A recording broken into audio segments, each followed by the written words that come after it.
how's it going? This is part 3 of my series for Ancestor Piety found in Serpent Veneration, the royal symbol of Egypt, state formation and government.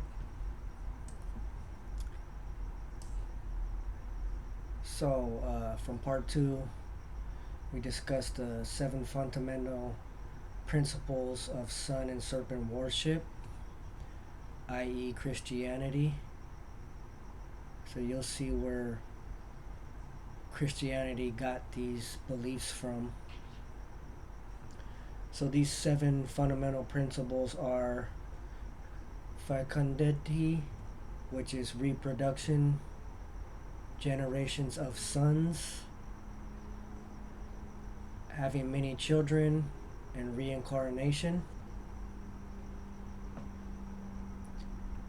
Fertility, mostly of women, but also of fruit on trees, plants, crops, and production. Number 3, fire, which is the sun, sacrificing in fire God himself or the anger of God. Number 4, we have the cross, which is the Ta symbol, or a T, which is 2 pieces of wood joined together, which in ancient times was a mark or a brand used to distinguish between flocks of sheep, or used in court or at a trial in a tribe or a family. And it was also used to determine caste. Number 5, we have fratricide, which is the murdering or killing of your own brother or sister, i.e. the same as Cain and Abel, the Cain and Abel story. Number 6, we have wealth, which is the desire to be wealthy through metals and mining, which we talked about last time, that they've been doing for thousands of years, but they did it through all times of Egyptian history, seen in the royal families and the Jews. Piety, which is, we discussed a lot in the previous 2 parts, which is ancestor worship of the father through the serpent as the totem of the tribe. And it's venerating your parents and keeping their memory alive forever after their death. Okay, so these are the main principles. Before organized religion, hunter-gatherers believed in a great spirit that they encountered in nature. They would make altars and place gifts on it when they thought God was angered at them, or when they thought that the spirit was angered at them. Later, the priests of the clans, like those found in Ethiopia thousands of years prior to the dynasties of Egypt, learned to manipulate the people, put the fear of God in them, and began to organize these beliefs and use it against the people. Human sacrifice, usually fratricide of their own family members, took the place of the gifts to God. When Ra was disobeyed by his children, evil began when they no longer listened to what he said before their own desires. Ra is the sun god, and the symbol of the sun was fire, as God became angry. He created the flaming sword in the garden as a symbol of his anger to replace the sacrifice of a man. And he placed it at the edge of the garden to keep evil out.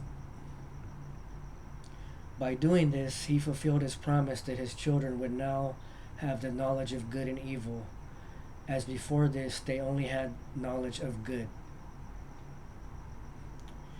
highlighting these here because these are important parts. All of this is important, but this is especially important. God wanted the evil out of the garden and thus kicked Adam out in reconciliation. Adam was replaced by a new son from Eve, who was Cain. The new son would be punished or suffer for what the previous son did. This is the reconciliation, an ongoing process that doesn't end for eternity, which is why the serpent is seen as an emblem of eternity. So the Father and the Son is always reincarnated in the serpent over and over again.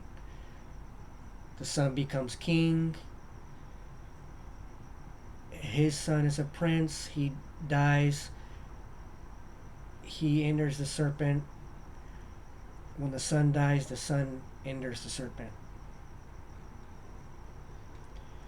Finney says that the traditions of the worship of the sun are transmitted in the Hebrew records.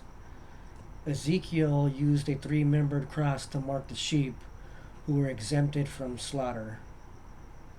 Sort of like our president pardoning a turkey during Thanksgiving. The cross was placed on those acquitted of a crime or was an emblem of privilege to determine caste. Have you ever heard that the American colonies were made up of a bunch of prisoners? Christians. The Israelites worshiped Jehovah and fire. The symbol of the sun was used to worship him. The 7 candlesticks of the Hebrews were the fire emblem of the god. They would burn the candles until sunrise. In the Bible, the serpent is seen as a wizard, and in the African tradition that can be found in the Croman people from the west coast of Africa, they would appease the bad person with gifts to make him good, because it was not necessary to appease the good being because he is always good. In the Bible, this is the same as Abel being praised over Cain.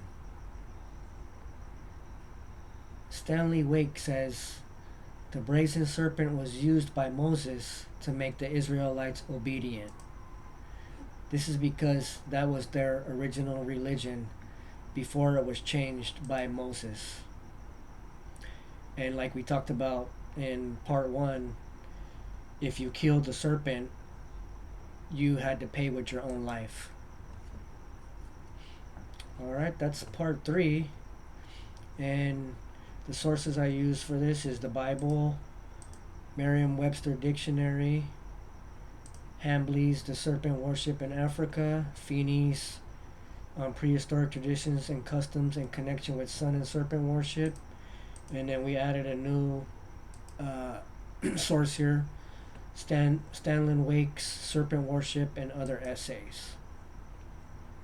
Alright, thanks for listening, and there will be a part 4. Take care.